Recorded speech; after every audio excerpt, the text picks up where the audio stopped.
to thank you, mais aussi ceux de l'ensemble du peuple comorien à Santa Sana. Also the greetings from the people of Comoros. Je suis convaincu I'm convinced que nos deux pays ont encore beaucoup à faire l'un et l'autre. that our two countries can work for a better future. J'ai saisi d'ailleurs cette opportunité And this is a wonderful opportunity pour renouveler notre profonde gratitude au peuple, au gouvernement du Kenya, to deepen our gratitude to the President of the Republic of Kenya qui accueille tous les ans de nombreux jeunes étudiants comoriens and the country of Kenya that continues to receive thousands of Comorians pour les former aux défis, aux enjeux de l'avenir. for helping them build a better future. À Santa Sana. Thank you very Excellences, much. Mesdames et Messieurs, Your Excellency, ladies and il gentlemen, est essentiel que nous continuions à promouvoir les échanges commerciaux we have a common duty to promote our relations et les investissements entre nos deux pays and the work between our two countries. afin de stimuler nos économies respectives We need to work to improve the lives of our people et créer de nouvelles opportunités pour nos populations, notamment notre jeunesse. and increase opportunities for our people. La zone de libre-échange du continent africain The African Union nous offre l'opportunité de le faire et c'est la raison pour laquelle offers opportunities for the rest of Africa. j'ai pris part avec vous avec un grand plaisir à l'ouverture du dialogue public-privé We encourage dialogue for promotion of peace. sur cette zone de libre-échange continentale In this respect, qui s'est tenue à Nairobi le 9 mai dernier. the meeting held in Nairobi looking for peace.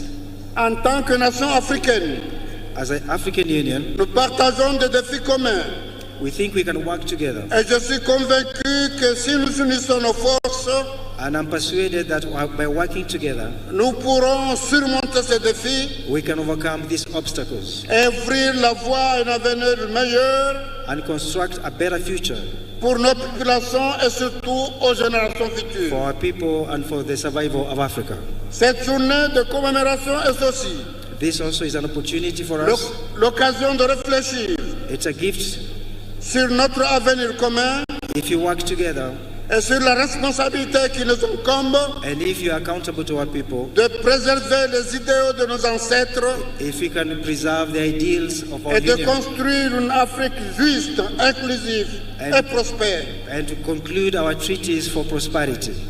Chers frères et sœurs du Kenya, My dear people of Kenya, en cette journée spéciale, in this opportunity, je souhaite réaffirmer l'engagement des Comores I would like to, on behalf of the people of Comoros, à ne ménager aucun effort they have spared no effort pour renforcer davantage nos liens d'amitié et de coopération avec le Kenya. to strengthen our relations with the people of Kenya, Que notre partenariat continue de prospérer that we shall continue to collaborate et de porter des fruits mutuellement bénéfiques and to try to create useful treaties pour nos deux pays et nos deux peuples. for our two countries and our two nations. Permettez-moi de conclure mes meilleurs vœux Allow me to conclude my remarks de bonheur, de bien-être pour vous, chers frères et sœurs kenyans, to wish you happiness et ceux de paix, de progrès, de prospérité pour votre cher pays. and to wish you prosperity and progress in this country. Puissions-nous continuer à travailler ensemble If we continue working together pour promouvoir la paix, la stabilité et le développement en Afrique. in order to promote peace for the development of our continent. Furaha siku ya Madaraka. This is a great day for Madaraka.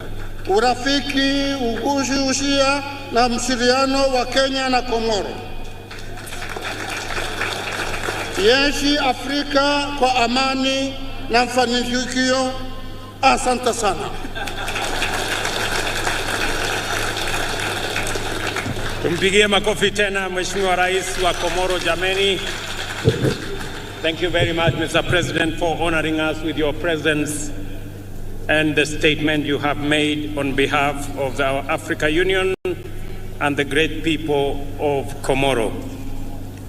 Watu wa Embu, wacha nichukue nafasi hii kwanza kabisa kuwashukuru watu wa Embu. Nilikuja hapa na ndugu zangu wengi, tukaomba kura zenu, mukawa ni watu wangwana, mukatupatia kura zenu mukatuongezea maombi na Mungu akatupatia ushindi. Jameni, watu wa Embu, nasimama mbele yenu leo kusema asante sana.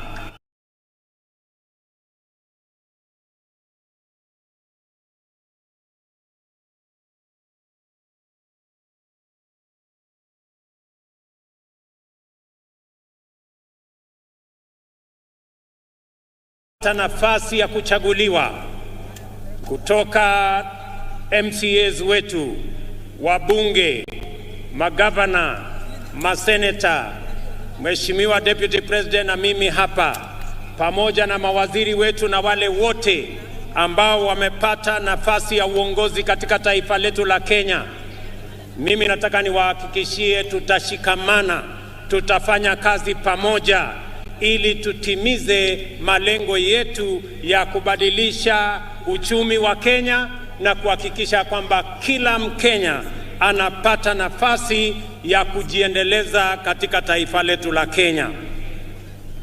Na wauliza viongozi wote, sote tuliopata nafasi kutokana na kura za wananchi hawa, tushikamane, tushirikiane, tufanye kazi pamoja ili tuweze kubadilisha Embu wakati tunabadilisha Kenya.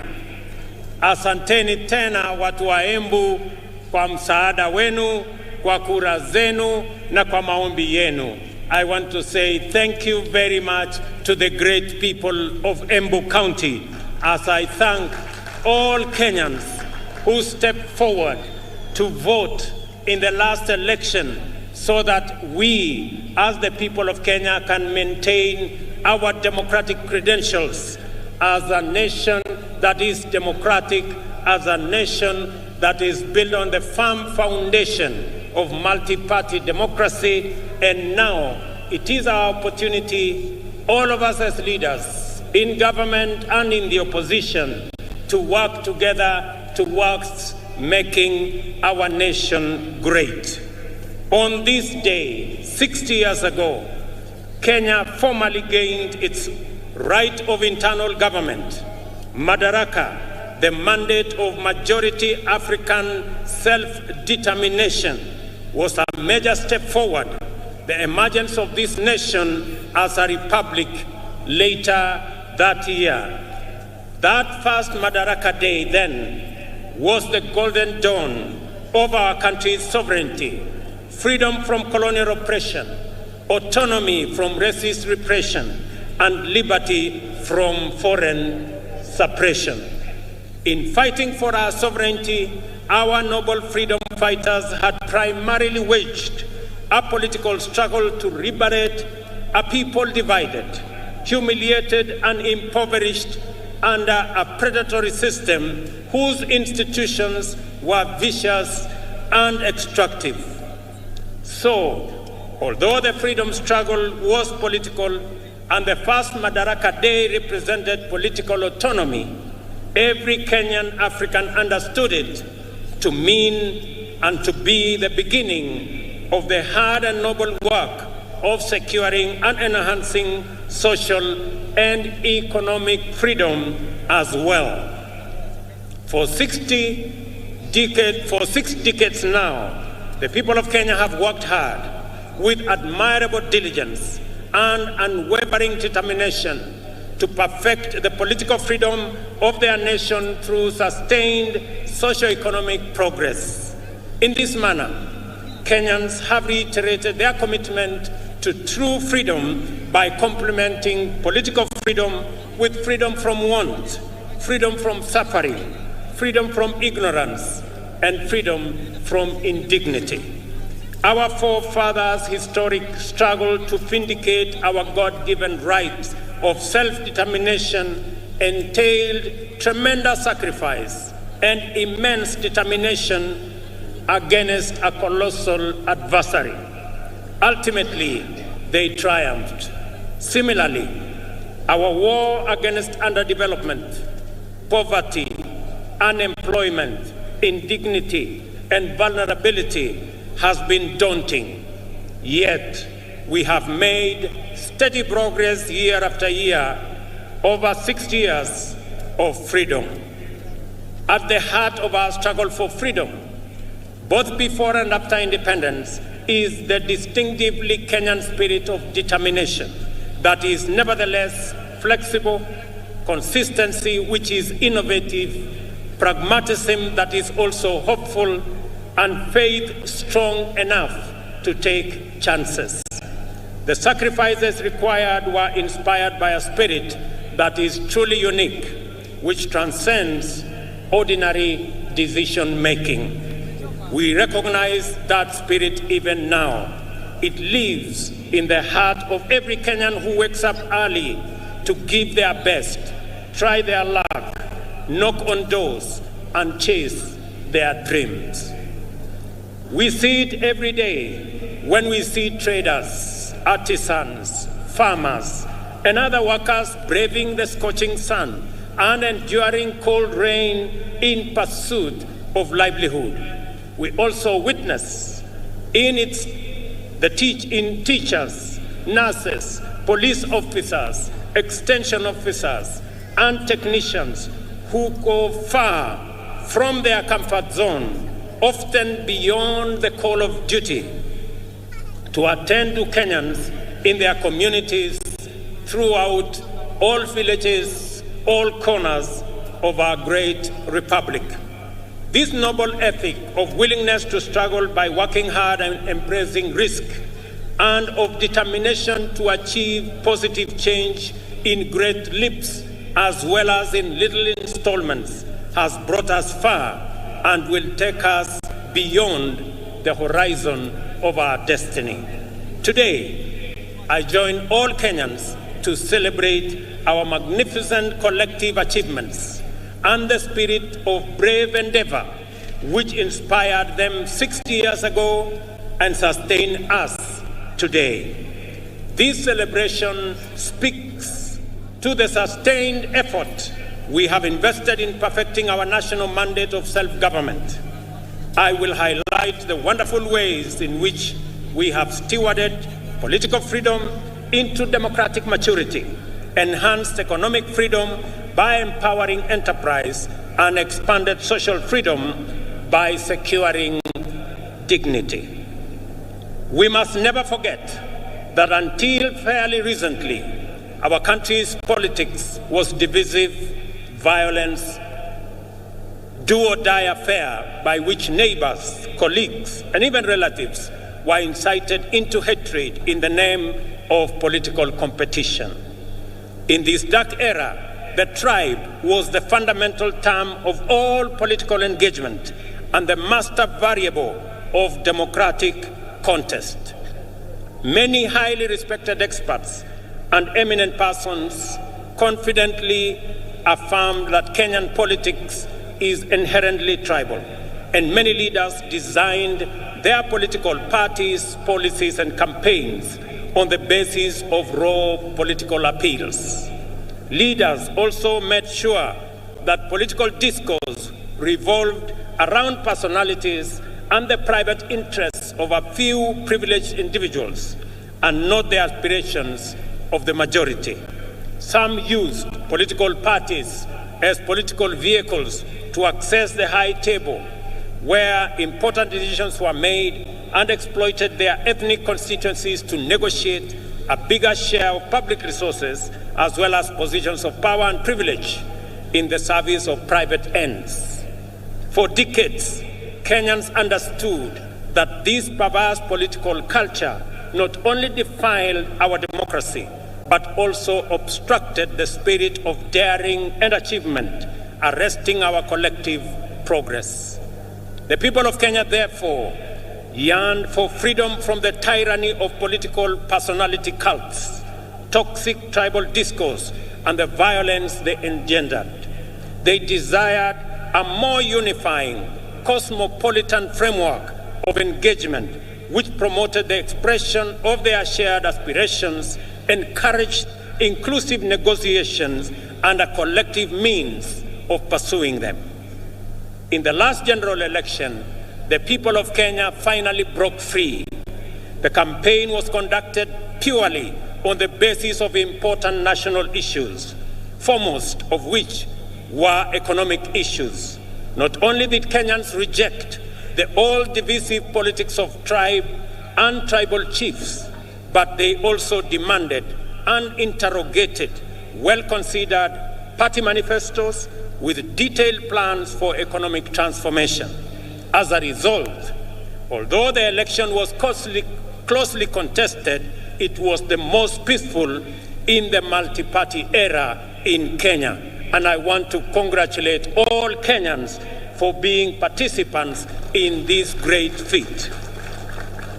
Our public discourse and political discussion and the agenda of social debate has changed for good. Substantive policy issues continue to define the national conversation well beyond the election. At the moment, there is a robust debate on the finance bill taking place everywhere in this country, in churches, social places, formal and informal workplaces, all media platforms, and busy markets, as well as in urban and rural gatherings. We are truly a trailblazing nation. Many countries struggle in vain to generate a national debate on public financing, taxation, or other policy issues. In Kenya, we have easily sustained intense discourse on the finance bill and the affordable housing policy for weeks now. The debate has remained issue-oriented, and there is no hint of divisive ethnic rhetoric at all. The cost of living is keeping all leaders, including myself, awake, and this is precisely as it should be. Superficially, the intense national debate on housing is not about whether it is a tax or a contribution. The attention sharply focused on the housing contributions is an implicit expression of ownership. People desire better information and stronger assurance regarding the custody, security, investment, and return on their money. That is phenomenal. People are interested. How will their money be? Will it be safe? Will it be stolen? How is it going to benefit them? And how are they going to get a fair return for their contribution? I want to assure the people of Kenya that those questions will be answered. More encouragingly, the discourse on public finances and housing fund has opened our eyes to our emergence as a stakeholder republic. Kenyans today, more than ever, are fully involved citizens in shaping public policies and making institutions accountable in the manner in which they run national affairs. This is the vision of Madaraka expressed in the first article of our Constitution. All sovereign power belongs to the people of Kenya. We have crossed a fundamental decisive threshold in the history of our political freedom and democratic maturity. Today, Kenyans of this generation honor patriots who went before us in this celebration of a noble and historic achievement. Kenya also set a new high in election management by deploying a secure, freely accessible public portal which accurately and faithfully relayed vote tallies in the last election, enabling Kenyans, and indeed anyone else, to compare and verify tallies and ascertain results. This enabled the IEBC to credibly declare and certify the winners of elections and to establish before court, in response to petition by dissatisfied candidates, that the elections met the constitutional threshold as simple, accurate, verifiable, secure, accountable, and transparent. In fact, the openness and credibility of the 2022 election are affirmed by the fewer petitions filed 124 petitions compared to 303 petitions in 2017. The economy was the most important issue on which the last election was canvassed. The people of Kenya, in their multitudes, made their voices heard, their ideas clear, and their desires known. From Busia to Banisa, Lokichogio to Lamu, Magadi to Moyale, Mandera to Migori, and everywhere in between, the people said they wanted to transform our economic system, democratize opportunity, enhance inclusion, and reduce exploitation. Instead of the traditional campaigning of confrontation, incitement, and division, the last campaign became a sustained national debate on the most pertinent economic issues: the millions of our unemployed youth, access to affordable credit, inclusive financing, promoting the robust expression of the legendary Kenyan hustling spirit through MSMEs, and the facilitation of individual enterprise by enhancing market power through collective interventions like the Chama and SACCO. This is how Kenyan entrepreneurs desired to secure access to credit, do savings, access the market, social security, and health insurance. By paying attention to their aspirations, we established that Kenyan entrepreneurs desire to pursue success through enterprise, which makes positive measures to ensure that no one is left behind or no one is exploited. It is an enterprise culture which encourages the pursuit of individual aspirations through collective systems, which empower every person to succeed within the context of a thriving community. In the course of consultations with Kenyans at the grassroots throughout the country, we identified a number of barriers to effective realization of their economic well-being. The first was the bureaucracy in regulation and compliance, including tax administration. Second, the extreme informality of most enterprises, which effectively relegated them to the margins of empowerment, facilitation, or even recognition as lawful undertakings. Third was the misconception around expanding the national tax base. Is it about people paying more or more people paying? The answer lies in empowering more Kenyans to enter the taxable income category through intentional effort to create millions of new jobs and millions of new taxpayers in due course. Fourth, a huge number of Kenyans, about 10 million, had either been blacklisted by the credit reference bureaus, or for inability to pay loans advanced by financial technology platforms, or were struggling to pay. Other lenders required hefty securities and valuable assets as collateral, yet these struggling entrepreneurs required financing to acquire such assets. It was clear, therefore, that the prevailing financing and credit facilities were not supportive to the profitable existence of micro, small, and medium enterprises. Self-employment accounts for 51% of all jobs in our economy. 83% or 15.3 million jobs are in the informal sector, and only 3.6 million jobs are in the formal sector, representing a paltry 17%. Considering this employment landscape, it was imperative that we attend to the interests of these undeserved and underserved majority of workers urgently, resolutely, and effectively. This engagement with business community inspired the creation of the Financial Inclusion Fund, or the Hustler Fund, to eliminate the financial cost, delay and bureaucracy entailed in complying, the facility employs the latest fintech powered by Kenyan telecommunications corporations. The Hustler Fund also re-engineered the idea of collateral by deploying the borrower's credit score as effective security. Without a doubt, the Hustler Fund has been more than transformational. In fact, it is revolutionary.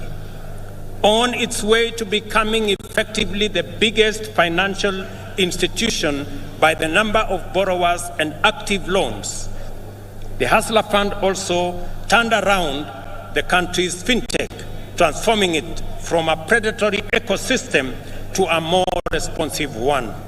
As a result, Kenya's digital economy has received a tremendous shot in arm, as demonstrated by reports that Safaricom alone has enrolled at least 2 million new subscribers into their financial ecosystem, courtesy of the Hustler Fund.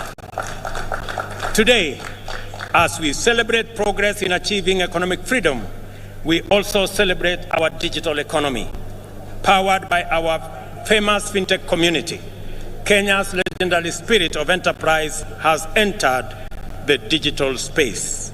Kenyans responded to this promise of economic freedom in unequivocal terms. The total number of digital transactions now at the Hustler Fund stands at 42.5 million, through which 20.2 million Kenyans have accessed nearly Kenya shillings 30 billion and repaid close to 20 billion, with 7 million Kenyans being constant and repeat customers. Not a single shilling has been stolen through corruption, and borrowers do not need to know anyone, bribe any official, or go through any complex bureaucratic procedures to access the Hustler Fund. They only need a device, a little airtime, and a few minutes, and they are all able to get money wherever they are. The second product of the Hustler Fund will usher our unique collective-driven competitive market enterprise to the online domain. To promote inclusion, the Hustler Fund is going to deploy groups such as chamas and SACCOs, overcome exclusion and barriers to participate in credit savings, social security, health insurance, and other socio-economic amenities. This is how we will use policy and technology innovation to mainstream our way of life. We are committed to leveraging fintech in ensuring that no one is left behind in the financial and entrepreneurial inclusivity revolution. I am delighted to announce that today, during this celebration, I shall be launching the second product of the Hustler Fund, which is aimed at facilitating people access funding through groups. I am sure that this will be very good news to my good friend Shiko in Madaraka market, who, like many informal business entrepreneurs, were ready for this innovation even before we launched the first Hustler Fund product. I am glad that this launch of the group loan product is taking place against the backdrop of the phenomenal success of the Hustler Fund personal loan product. I expect that this product will encounter even greater appetite from the market. As I have already mentioned, your credit score will determine the amount you can access and the amount you will continue to receive. Thus, we have equalized the formal and informal systems, enabling both to enhance their complementary contribution to jobs and wealth creation from an equal footing. As we celebrate this increase in our economic freedom, today we also celebrate the democratization of the Kenyan economy. This is why more Kenyans are taking part in the robust conversation about our economy. The conversation is inclusive, focusing on the proposals to raise revenues, to discourage imported goods that can be manufactured locally so as to grow local manufacturing and enhance export competitiveness. In this debate, Kenyans are interested in how government will create the 1 million jobs it has committed to provide through the affordable housing program. I know many people have questions about how and why are we having a conversation about housing in the Republic of Kenya. And progressively we are answering the how, we are answering the why, and we will answer every other question. Because right here in Embu, and as we do in every part of Kenya, we have our own citizens, millions of young people who do not have a job. We have 5 million Kenyans across Kenya, young people out of school, out of college, out of universities who do not have a job. It is our collective responsibility to think about the 5 million young people in Kenya who today walk our streets, walk our villages, in our townships, in our markets, and yet they do not have an opportunity to deploy their energy, their knowledge, their education in making a difference in their lives and making a difference in our nation. And I want to encourage all of us as the people of Kenya, as we look into this opportunity. I know many people are asking, how is it my business? How is it my responsibility? I have had many ask me, Mr. President, how is it my responsibility to think about those who do not have jobs? How is it my responsibility to think about the people who live in slums? 7 million Kenyans who live in slums, in indignity, without toilet, without running water, without roads. How is it my business? Let me ask the people of Kenya, if our freedom fighters, the people who made the ultimate sacrifice and lost their lives in liberating our nation, if they had asked the question that how is it their business, today we would continue to have been slaves of our masters if they asked themselves that question.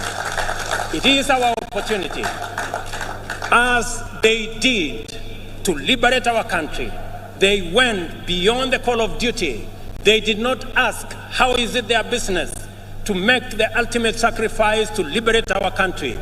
I want to ask every citizen, it is our responsibility collectively to think, to plan, and to ensure that the 5 million young people in our country who today do not have jobs, have jobs. It is our responsibility to ensure the people, 7 million of them, who live in our slums, including Shauri Yako here in Embu. I was here last week and I was informed about Shauri Yako. The people who live in Shauri Yako deserve a decent house, and it is our responsibility as we implement the housing plan, not just to create jobs, at least 1 million jobs every year. It is also our responsibility to grow our manufacturing, because housing will make sure that our entire manufacturing value chain, from the cement in our factories, to the steel in our factories, to the doors and windows and hinges in our Juakali sector and our construction products industry, to the sand harvesters, to all the people who will be working in our construction sites, to the accountants and engineers and all the architects and all the technicians and the electricians, to every sector. the millions of young people that will be employed in this sector is sacrifice enough for us who are employed to make that contribution to the hustler fund, to the housing fund, so that we can bring around the change that is going to take our country forward. Our vision for affordable housing program is premised, firstly, on the objective of creating 1 million direct and indirect employment opportunities throughout every value chain in the housing development ecosystem. A single housing unit is capable of employing 3 to 5 workers directly and an additional 8 workers indirectly in the manufacturing of construction products, in transport, in logistics, and in all other sectors that contribute to the housing and construction industry. Secondly, the objective of affordable housing is to increase the number of homeowners and to transition more Kenyans from rent-paying in informal settlements, in slums, and we have 1,411 slums in Kenya. We should transition those people, my countrymen and women, into homeowners. They should live in dignity like the rest of us, because we owe them a duty of citizenship and a duty of comradeship as we live in one country. I want to ask every parent, I want to ask every Kenyan that rather than ask, how is it your business? We must know that it is our business, because the 5 million young people are our children. They are our citizens. They pay taxes. And when we transition them into jobs, we are building a bigger pool of taxpayers. The conversation we have today in Kenya is different.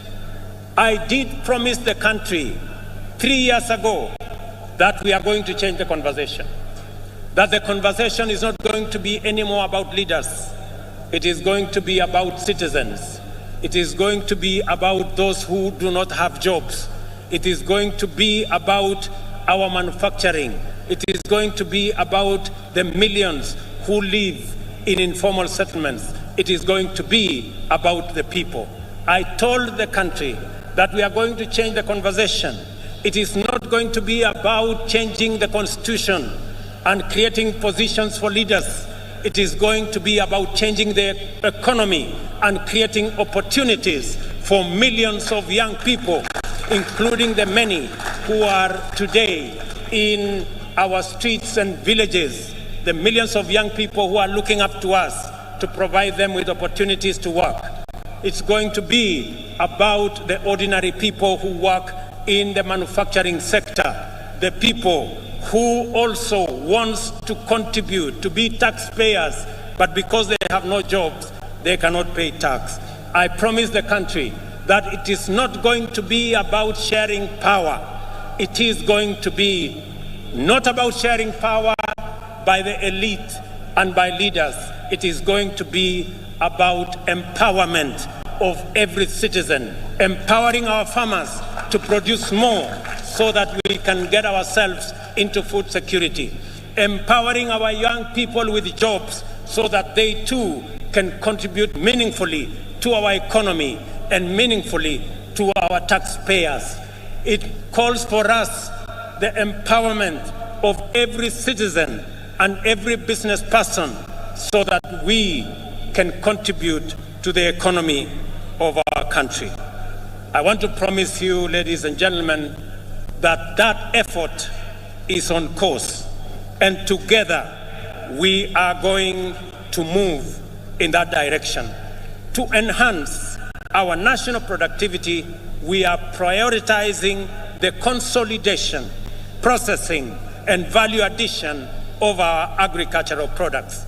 You just heard my dear sister, Governor of Embu, say, right here in Mashanga, we are going to build an aggregation and industrial park so that the people of Embu And as we do it in Embu, we are doing it in every county in the Republic of Kenya.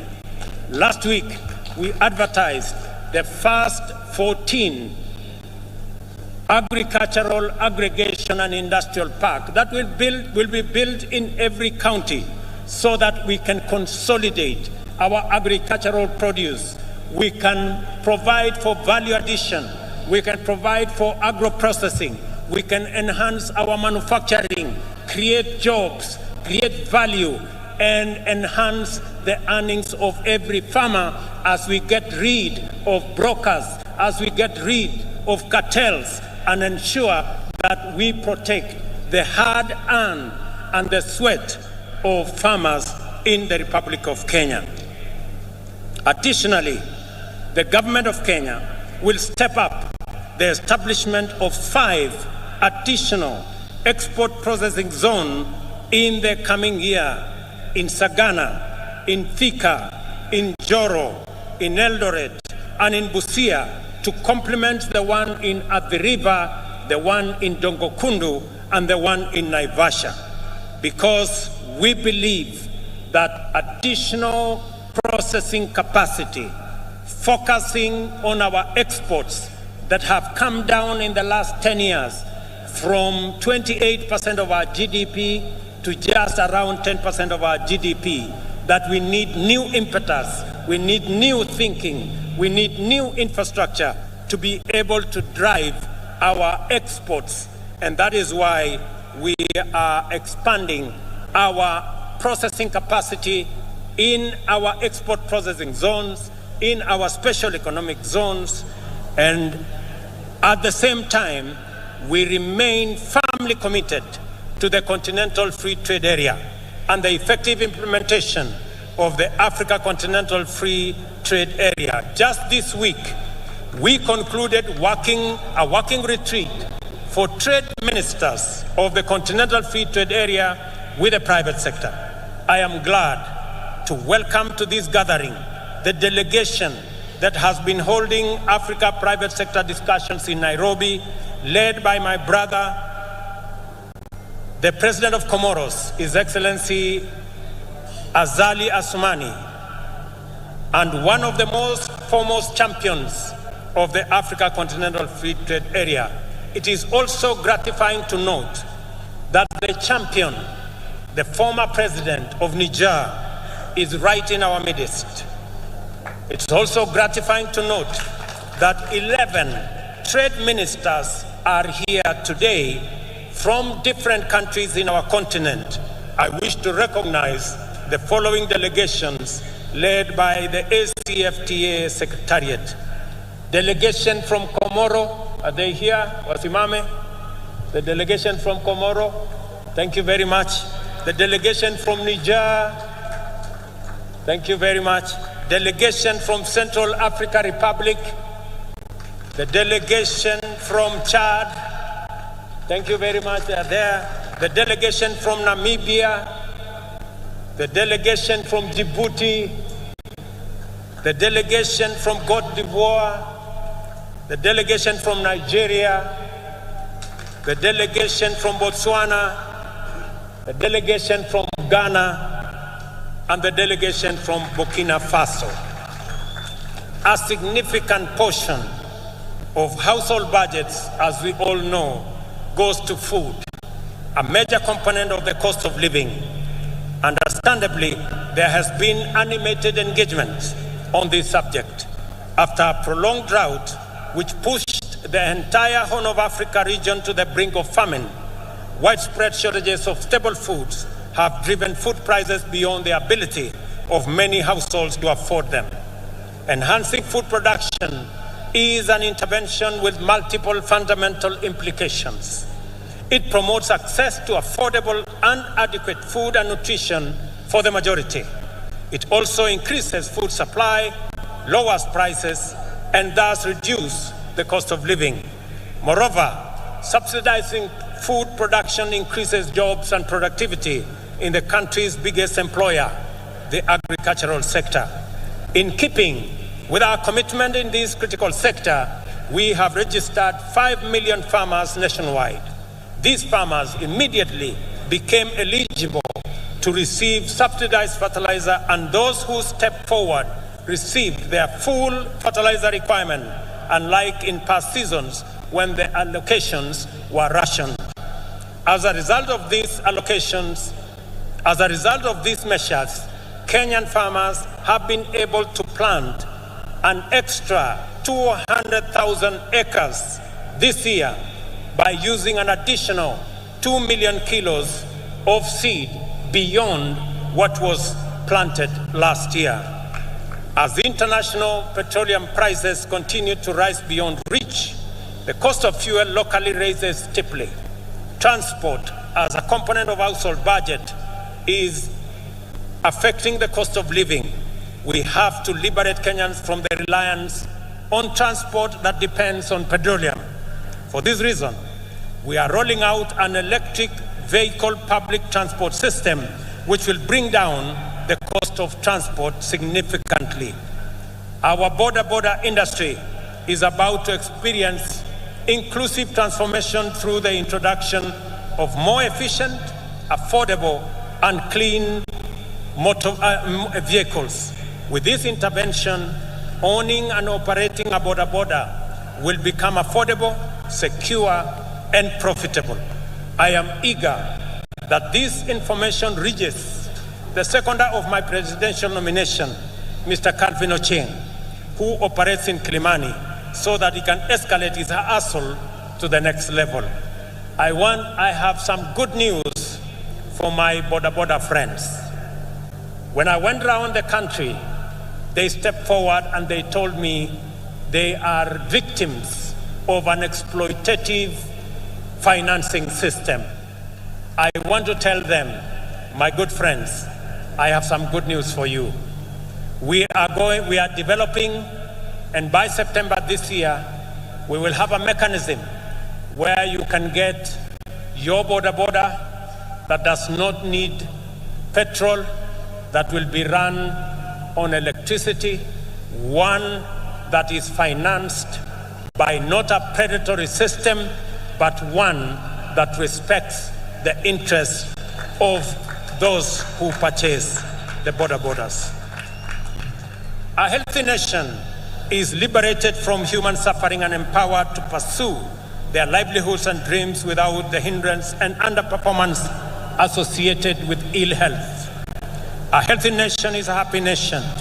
Freedom from disease is therefore a primary plank of our agenda to perfect self-government. We are committed to do affordably, inclusively, and in a manner that enables Kenyans to receive quality medical attention from the comfort of their homes. Towards this end, we are reforming the National Health Insurance Fund to meet the urgent needs of Kenyans at the bottom of the socio-economic structure by actualizing its purpose as a social medical insurance facility.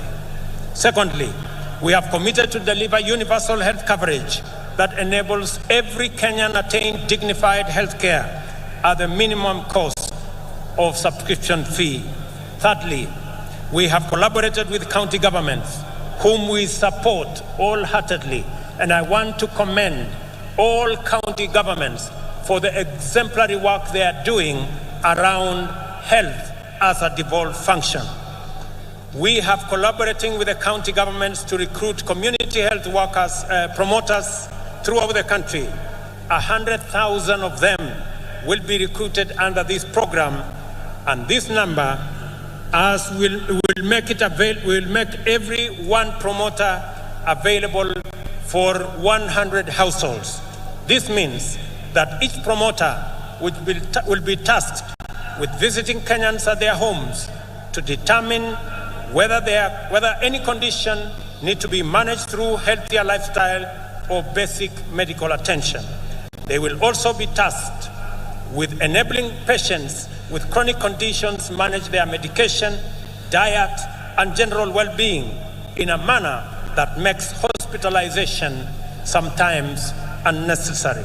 Finally, the promoters will facilitate early detection of conditions for referral to comprehensive attention in the spirit of effective healthcare management. Ladies and gentlemen, the imperative of Madaraka mandates us to build a strong, democratic, prosperous nation through the successful pursuit of high productivity and competitiveness. Industrialization and technology innovation is one such movement. All these things require people who are all empowered with knowledge, skills, and understanding, not only to effectively participate as informed citizens of a democracy, but also to pursue meaningful livelihoods and perform their share of economic production, and even go further and imagine, create, and build the Kenya of our future. Education, therefore, matters for our freedom and self-reliance, and is the enabler and optimizer of every other undertaking.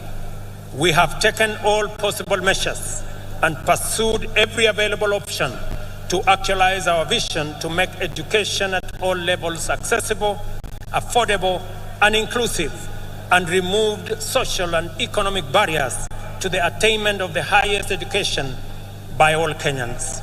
Beyond subsidizing primary and secondary education in all our public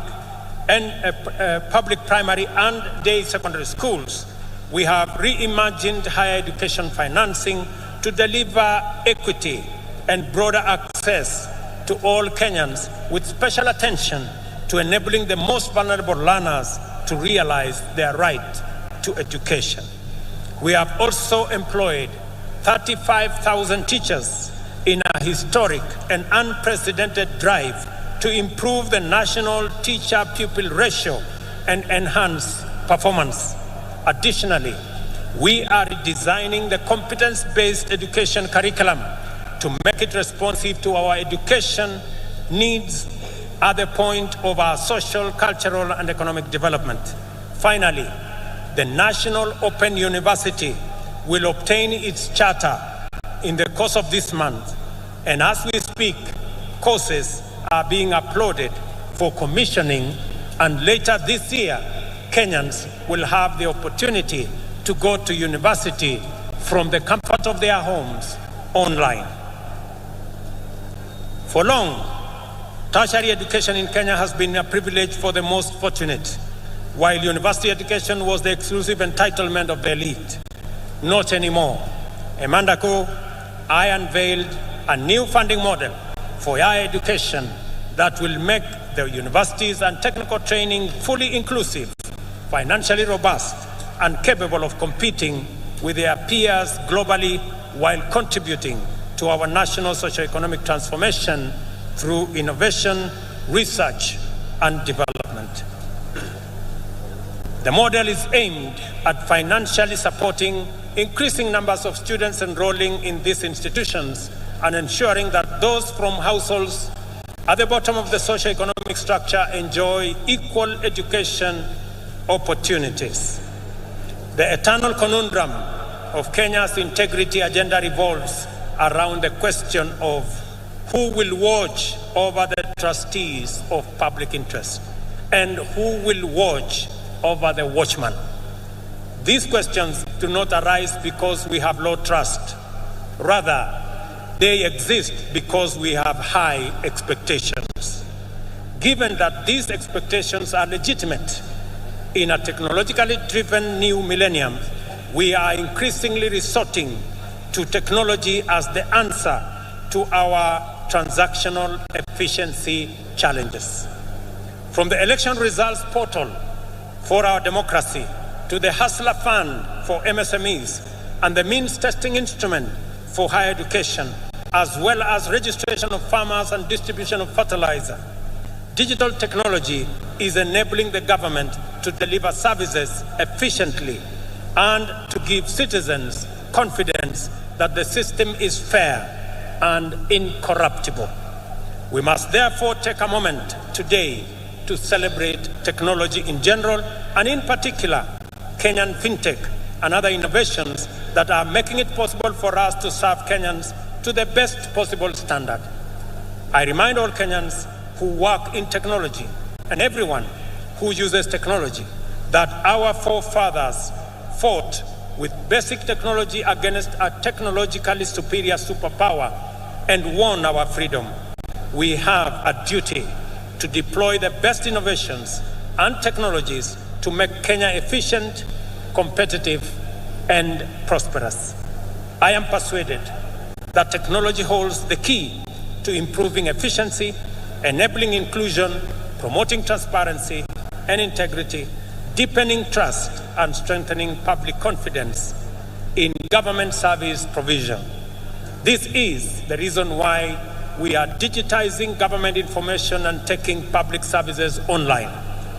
On this day, I invite all Kenyans to embrace the new era of e-governance, which empowers people everywhere, including the majority at the bottom of the economic structure, to access government services at their convenience through their mobile devices.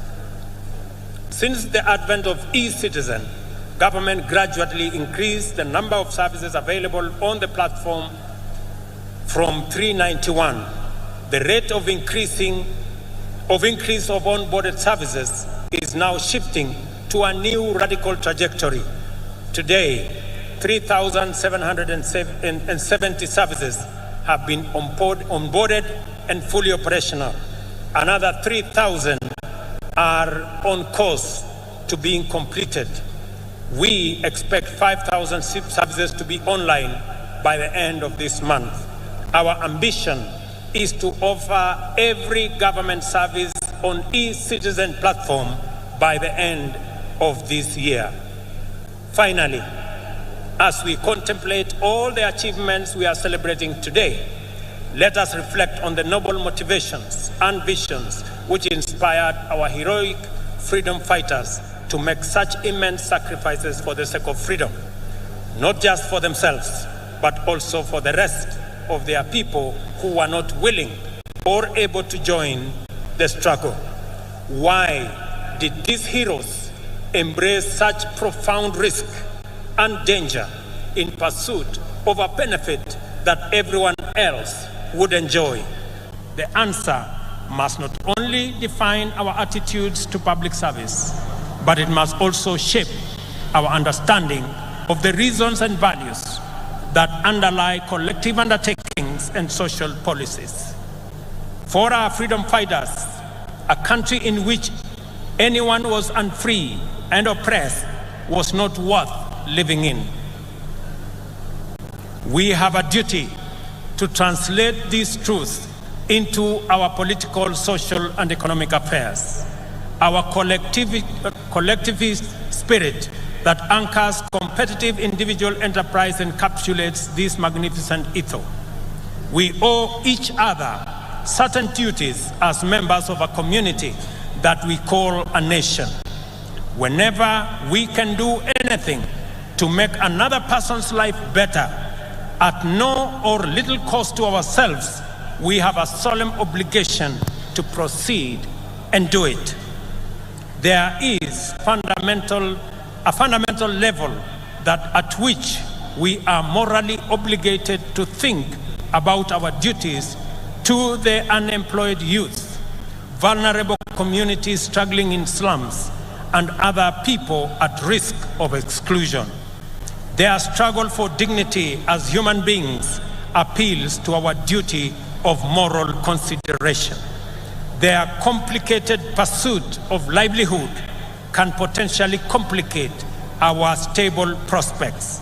No human is an island. In community lies power, and to unlock that power, we must attend to our values and perform our obligations. That is why freedom fighters consider the inherent morality of their cause to be sufficient reward. For example, those of us who are earning Kenya shillings 200,000 monthly will pay only 2,500 to build a fund that will help create millions of jobs for millions of our young people and bring a meal on the tables of many hustlers. This is a worthwhile contribution to make for the greater good of our nation, as indeed the freedom fighters who came before us did. As we continue to make progress in our pursuit of the transformation of our economy from the bottom going up, we must remain vigilant that no one is left behind and no resources are lost to waste and corruption. Public servants must ensure that public resources must be utilized solely and exclusively for purposes that serve the interests of all our people. I have made a personal commitment to use all instruments and authority at my disposal to curb waste and eliminate theft. I will not permit greed, lawlessness, or impunity. Ladies and gentlemen, it is our collective duty, sisi wote kama Wakenya. Mimi nimekuja hapa Embu katika sherehe hii ya muhimu ya Madaraka ili tukubaliane kama wananchi vile wale waliotutangulia bila ya kujali watapata nini walipigania uhuru wetu, damu yao ikamwagika, wengine wakauawa, lakini hawakurudi nyuma, kwa sababu kama wangerudi nyuma leo tungekuwa watumwa wa wale walikuwa wametutawala. Na ndio tunajiuliza kama taifa, kama Wakenya, it is the moment for us to ask, what can I do for my nation? Not what can my nation do for me? Both questions must be answered in the affirmative. Sote kama wananchi wa taifa la Kenya tumesema ya kwamba jambo la muhimu ambalo lilikuwa katika uchaguzi uliopita ilikuwa ni maneno ya uchumi wa taifa letu la Kenya. Ilikuwa ni maneno ya wananchi mamilioni vijana wetu ambao hawana ajira. Ilikuwa ni kati ya wale watu wengi hawana uwezo ya kupata mkopo kwa sababu hawana title deed, hawana logbook. Leo ni jukumu letu kuhakikisha hata na wao wako na uwezo, wako na njia ya kupata mkopo wajiendeleze maisha yao. Leo katika Embu hapa, wale walio katika vyama, wale walio katika sako, leo tunaanzisha Hustler Fund Stage 2 ambayo itatoa pesa kati ya shilingi 20,000 na shilingi 1,000,000 kwa vikundi ambazo zitajisajili ili tuweze kufikisha mambo ya kupata mkopo kwa wananchi wengi. Vile vile katika mpango wetu wa ujenzi wa manyumba, nilikuwa hapa Embu wiki iliyopita, tumeanzisha ujenzi awamu ya kwanza, nyumba 100 kati 400 ambazo ni awamu ya kwanza. Nimesema nitarudi hapa Embu kama vile nitaenda sehemu zote za taifa letu la Kenya ili tuweze kujenga nyumba 200,000 kila mwaka katika taifa letu la Kenya. Hizo nyumba 200,000 zitatupatia ajira ya vijana 1,000,000, zitatuwezesha kampuni zetu za simiti, kampuni zetu za chuma, wale wanaotengeneza viti, wale wanaotengeneza milango, wale wanaotengeneza madirisha, wale mafundi, technicians, masons, carpenters, electricians, engineers, architects, quantity surveyors, wale wanaofanya kazi katika transport sector, madereva wetu, makanga wetu, wote watajumuika na tutakuwa na nafasi ya kupanga na kutengeneza ajira katika taifa letu la Kenya. Tuwaondoe vijana wetu ambao wako mitaani, wako masokoni, wako katika vijiji, wamemaliza shule, wamekamilisha college, wamemaliza university, lakini hawana ajira. Ni jukumu letu kama taifa kupanga ili vijana 500,000 wasiokuwa na ajira katika taifa letu la Kenya, na wanaongezeka 1,800 kila mwaka, tuwapangie ajira, wajisimamie na watusaidie kuendesha taifa letu, na pia wao wachangie katika kulipa ushuru, tuweze kujiondoa kama taifa kwa madeni na tujisimamie kama taifa letu la Kenya. Na wauliza Wakenya wote, jameni, bila ya kuulizwa maswali ya kwamba mbona ni jukumu langu vipi, tujue ya kwamba wale watoto ambao wanahangaika madukani, barabarani, vijijini, hawa vijana ni watoto wetu, hawa vijana ni Wakenya wenzetu. Tujiulize vile vile, wale Wakenya wanaishi katika vitongoji duni, zaidi ya Wakenya milioni 7, jameni, tuwaokoe pia. Hata na wao wanafaa kuwa na makao ya kutosha, makao ambayo inawapatia heshima, na ni jukumu letu sisi zote kama taifa moja, taifa la Kenya. Mimi nawashukuru sana. Mimi nimefurahi kwamba leo katika Kenya mjadala sio ya kabila hii na kabila ile. Mjadala ni moja, ni vipi tutahakikisha ya kwamba watoto wetu wanapata ajira. Mjadala ni vipi kampuni zetu za manufacturing zitaendelea mbele. Ni vipi tutakuwa na mpango wa kila Mkenya kupata mkopo. Ni vipi tutasaidia wakulima wetu watuzalishie chakula, tuondoe aibu ya njaa. That is the conversation of our lifetime, and that is a positive conversation in the Republic of Kenya. Mimi nawashukuru sana kwa kutukaribisha hapa Embu. Nimefurahi sana watu wa Embu. Nimesikia yale kiongozi wenu, wabunge wenu wameniambia kuhusu barabara zenu. Barabara ya kutoka kule Machanga mpaka Piai nimesikia. Barabara ya Kiritiri, Kanywambora nimesikia. Barabara ya hapa chini Ena mpaka Kavue nimesikia. Na haya mambo yote tutajipanga, na sote tukiwa na mpango huu, tukipanga vizuri vile tutakuwa na pesa ya ushuru ya kupeleka taifa letu la Kenya mbele, tutajiondoa kwa madeni na tutakamilisha miradi yetu yote. Nimewasikiza vile vile kuhusu mambo yenu ya maji. Najua na mnaelewa ya kwamba tuko na mpango ya mambo ya maji. Hapa Embu tuko na dam ambayo tutajenga pale Kamumu. Tuko na dam ya Dhambana, tuko na dam ya Dhoshi, na tuko na dam zingine ndogo ndogo ambazo tutakubaliana na viongozi wenu, wabunge wenu pamoja na county government yenu. Iko katika mipango yetu. Haya mipango yote ni kwa manufaa yenu, na ni jukumu letu sote tuungane kama watu wa Embu, kama watu wa Kenya, ndio tuweze kutekeleza haya mambo mazuri yote ambayo yatatupeleka mbele kama taifa letu la Kenya. Najua vile vile mjumbe wa kutoka kule mbele aliniambia kuhusu barabara ya Kikunyari, Karii, Ishara.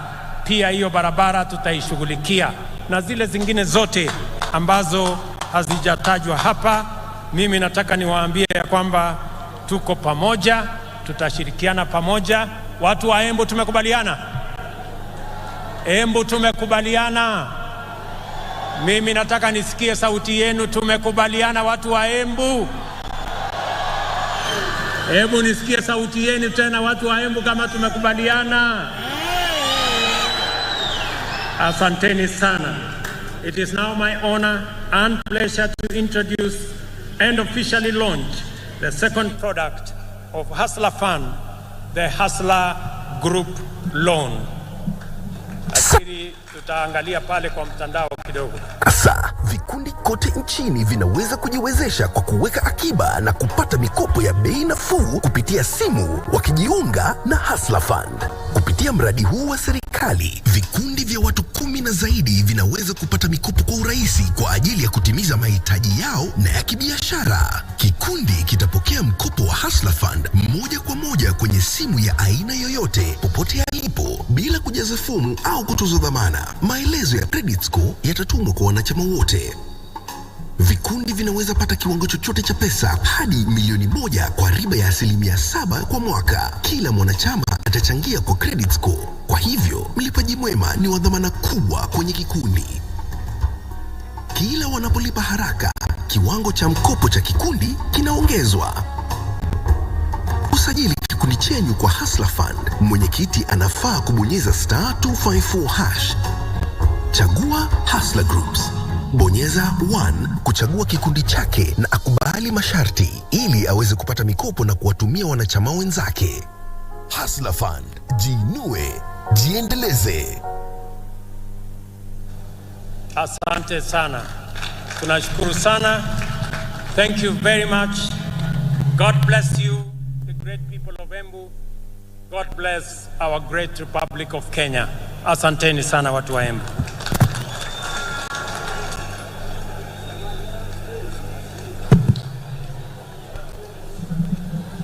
Basi nitaomba tutulie kwa heshima. Naomba sote tutulie tafadhali kabla ya wimbo wa taifa.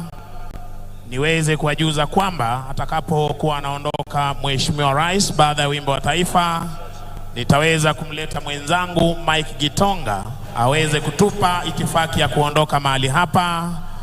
Waheshimiwa wabunge na hali kadhalika principal secretaries, tafadhali we have a pool transport, msiweze kuleta magari yenu hapa. Basi niombe kwa heshima sote tuweze kusimama kwa wimbo wa taifa.